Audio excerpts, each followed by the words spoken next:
মাংসটাকে ধুয়ে পরিষ্কার করে নুন হলুদ হালকা অল্প করে সরষের তেল দিয়ে মাখিয়ে ম্যাগনেট করে রেখেছি। ম্যাগনেট করে আমি 5 মিনিট রেখে দিয়েছি। এবার কড়াইতে আমি গোটা গরম মশলা দিয়ে পেঁয়াজ দিয়ে পেঁয়াজটাকে আমি ভেজে নিচ্ছি।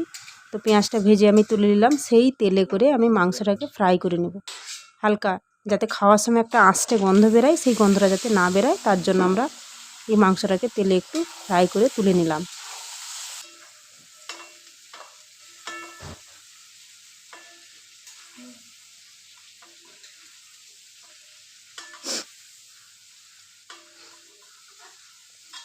এবার সেই তেলে আমরা গোটা জিরে দিয়ে দিলাম।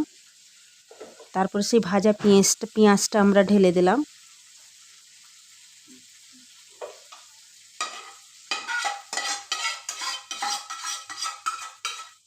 একটু নেড়ে তাতে 1.5 চামচ মতো আদা ও রসুন বাটা, 1.5 চামচ আদা বাটা,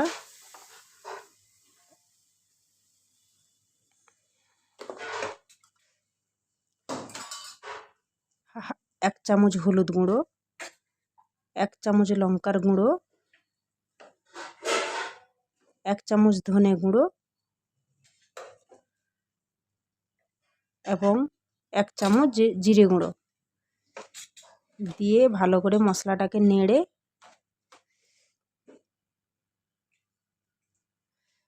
আর একটু গোলমরিচের গুঁড়ো, সামান্য গোলমরিচের গুঁড়ো দিয়ে ভালো করে মশলাটাকে নেড়ে তাতে 2 বাটি জল দিয়ে দিলাম, যাতে মশলাটা গ্রেভিটা ভালো হয় তার জন্য।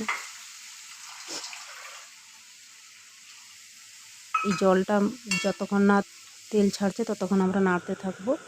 তারপরে আমি টমেটো কিছুটা একটু চিরা রাখা হয়েছিল সেটাও দিয়ে দেওয়া হলো। এবারে মশলাটা যতক্ষণ তেল ছাড়বে না ততক্ষণ আমরা মাংসটাই ঢালবো না, অপেক্ষা করবো মশলাটাই তেল ছাড়া অবধি। এবারে মশলায় তেল ছেড়ে দিয়েছে দেখুন। এবারে আমরা ভাজা মাংসটাকে আমরা ঢেলে দিলাম।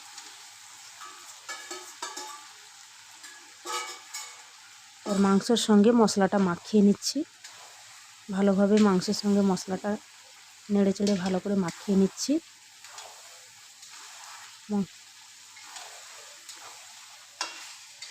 এবার মাংস থেকে তেল ছেড়ে দেওয়ার পরে আমরা দেখুন একটু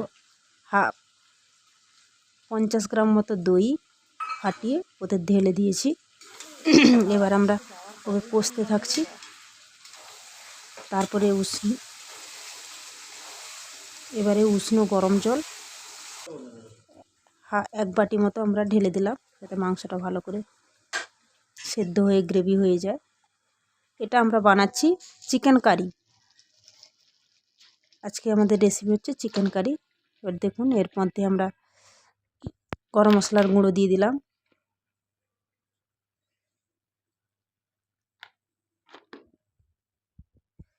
ঘি দিয়ে দিলাম, ঘি আমরা 2 চামচ দিয়ে দিলাম। এবারে একটু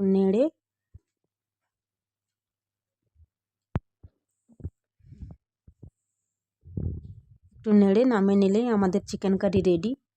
তো বন্ধুরা, যদি চিকেন কারি আপনাদের এই রান্নার রেসিপিটা ভালো লাগে তবে লাইক কমেন্ট শেয়ার করতে ভুলবেন না। দেখুন কত সুন্দর হয়েছে, কালারটাও দেখুন, খেতেও খুব সুন্দর হয়।